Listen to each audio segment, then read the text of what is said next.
আরো একটা আরো একটা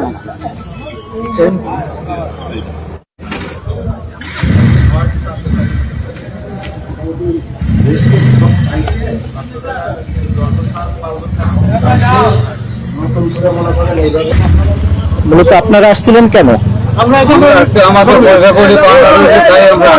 আপনাদের পয়সা করে পাওনা আছে, তো এখন আজকে কি হচ্ছিল? কোনো মাল বেরোবে না। আপনি কোন ডিপার্টমেন্টে ছিলেন? আমি বড় সর্দার ছিলাম। আচ্ছা আচ্ছা, আপনি আমি স্পিনিং এ ছিলেন? আপনাদের টাকা পয়সা না টাকা খাইছে সত্তর নিয়ে